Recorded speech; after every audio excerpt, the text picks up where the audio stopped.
Juste avant que la vidéo commence, vous êtes 95% à regarder les vidéos et ne pas être abonné. Donc pour me soutenir, appuyez sur ce bouton pour qu'on arrive aux 1000 dès le début de l'année prochaine. Je vous laisse donc avec la suite de la vidéo. N'hésitez pas à vous abonner également à mes réseaux. Bon visionnage. La Coupe du Monde s'est terminée il y a maintenant 3 semaines et on commence petit à petit déjà à se diriger vers 2026, sachant qu'en 2026, il va y avoir beaucoup de changements. Déjà, ça va être assez particulier parce que la Coupe du Monde 2022 signifiait la dernière Coupe du Monde de beaucoup de personnes comme Lewandowski, Messi, Ronaldo, Modric et j'en passe beaucoup. La Coupe du Monde 2026 pourrait être donc un renouveau total pour le football. En tout cas, si ça ne l'est pas, ce qui est sûr, c'est que c'est un nouveau format qui va commencer. Même si la FIFA a encore quelques doutes sur la forme, il y a pas mal de choses que l'on connaît déjà et dont je peux vous parler. On ne sait pas s'il y aura plus de spectacles, mais ce qui est sûr, c'est qu'il y aura plus de matchs. En effet, vous le savez très probablement, mais ce ne seront plus 32, mais 48 équipes qui vont se battre pour le titre mondial. Récemment, la Gazzetta dello Sport annonçait 104 matchs pendant une Coupe du Monde au lieu de 64 habituellement. C'est presque un x2. Donc qu'est-ce que ça va véritablement changer à la Coupe du Monde? Est-ce qu'elle va être plus longue sur la durée? Quels enjeux véritablement il y a autour de ce nouveau format? Je vous en parle donc dans cette vidéo. Avant toute chose, abonnez-vous si ça vous plaît. Likez et partagez cette vidéo. Et n'hésitez pas également à me rejoindre sur mes réseaux sociaux qui s'affichent à l'écran. Voilà, c'est tout. Je vous laisse avec la vidéo. Bon visionnage.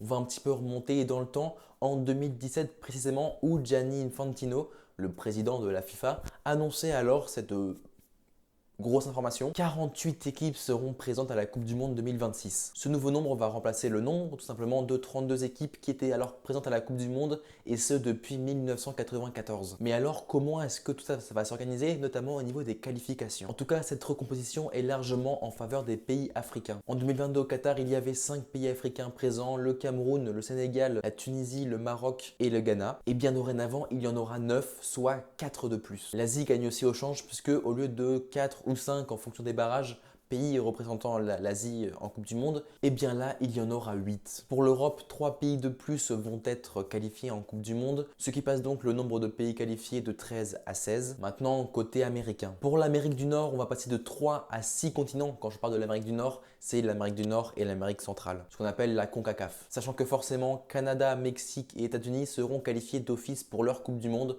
en 2026, puisque la Coupe du Monde 2026 se passera dans les 3 pays que je viens de vous citer. Côté Amérique du Sud, c'était avant un classement qui se faisait et c'était les 4 premiers qui étaient qualifiés avec le 5e passant les barrages. Et bien maintenant, ils seront 6 sur 10 à être qualifiés à chaque fois. Comme je le disais en intro, il va y avoir beaucoup plus de matchs, mais comment ces 100 et quelques matchs vont être dispersés finalement? Au début, la FIFA nous annonçait 16 groupes de 3 équipes. Mais devant le succès et surtout le suspense que créent les groupes A4, notamment pendant cette Coupe du Monde au Qatar, ils hésiteraient à revenir au groupe A4, ce qui ferait donc 12 groupes de 4 au lieu de 8 actuellement. Écoutez plutôt Gianni Infantino, le président de la FIFA. Au Qatar, les groupes de 4 ont été absolument incroyables jusqu'à la dernière minute de chaque match.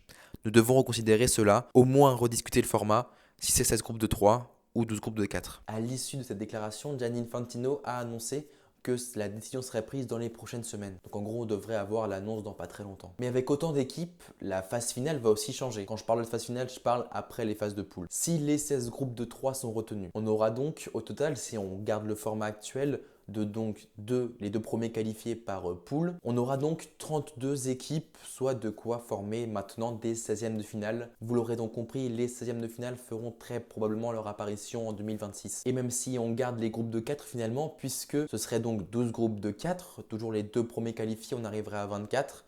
Et on peut imaginer que les 8 meilleurs 3e soient qualifiés pour tomber sur ce nombre de 32 qui permettrait donc de faire les 16e de finale. Vous l'aurez donc compris, pour remporter cette Coupe du Monde, il ne sera plus nécessaire de faire 7 matchs, mais maintenant 8.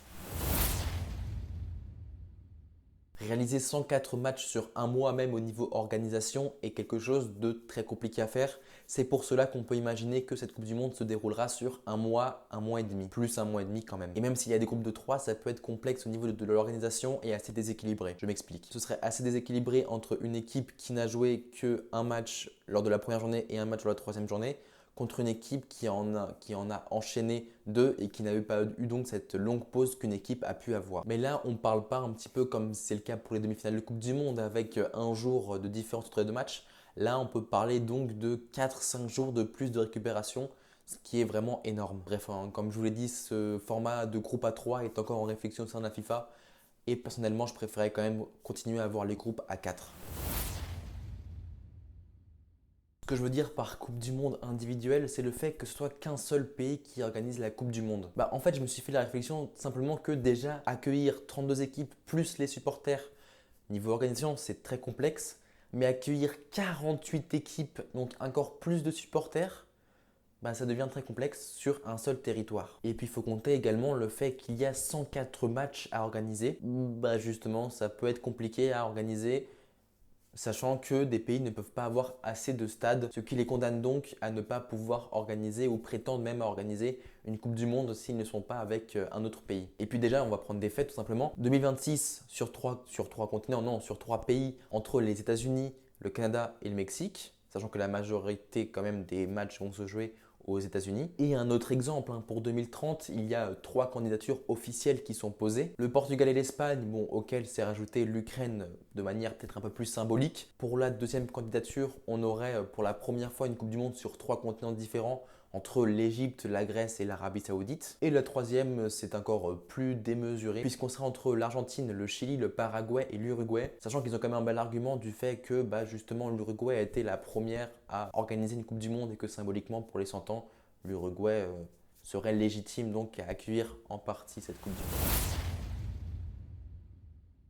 Alors pour pousser la question encore un petit peu plus loin, alors bien évidemment, ça reste le même prestige de gagner une Coupe du Monde. Je parle là maintenant de participer à la Coupe du Monde. Le fait de participer pourrait ne plus être un exploit pour les plus petites équipes et justement on ne pourrait plus avoir de non-qualification surprise, un petit peu comme l'Italie les dernières années, mais également pour nous en 94, forcément ça donne beaucoup plus d'opportunités de se qualifier. Même quand on y pense, il y a 211 pays membres de la FIFA. C'est-à-dire qu'un quart de ces pays se retrouveraient à une Coupe du Monde, sachant qu'on peut enlever quand même une grosse partie de pays qui n'ont pas le niveau footballistiquement, pas les infrastructures, pas les financements pour pouvoir même prétendre à se qualifier à une Coupe du Monde. Ça enlève déjà pas mal et je me demande même est-ce qu'on n'aura pas finalement presque toujours les mêmes pays. Forcément, on aura forcément des différences.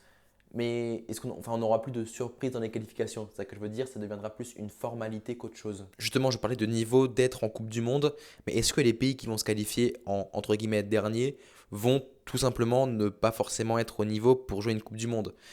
Déjà, cela indique beaucoup de choses, notamment dans le classement FIFA. Pour la Coupe du Monde au Qatar, le plus bas c'était 61e avec le Ghana.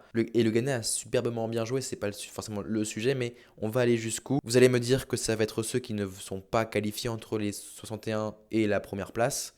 Mais on aura donc du coup, comme je le dis, beaucoup moins de surprises et le moment de qualification. Et donc ça deviendrait donc entre guillemets normal pour des équipes même moyennes de participer à une Coupe du Monde. Je suis conscient que c'est un débat assez particulier. On n'a pas forcément de réponse, c'est un débat comme je le dis, assez infini. Mais quand même, je veux quand même rester sur cette question de prestige de Coupe du Monde et un petit peu même, j'aimerais bien avoir vos avis dans les commentaires. L'espace commentaire est d'ailleurs fait pour ça. Où voilà, on peut débattre, bien sûr, dans le respect. Mais voilà, juste pour vous laisser avec cette question-là pour finir cette vidéo, je trouvais ça quand même assez sympa. Vous l'aurez donc compris, c'est la fin de cette vidéo. Merci à tous de l'avoir suivi. Si elle vous a plu, likez et abonnez-vous à cette chaîne. Partagez également cette vidéo. Rejoignez-moi sur mes réseaux sociaux, Instagram, Twitter, TikTok. C'est le meilleur soutien que vous pouvez apporter à cette chaîne et donc à moi. Merci à tous ceux qui le feront. Prenez soin de vous et de vos proches. C'était tout. C'était Marc.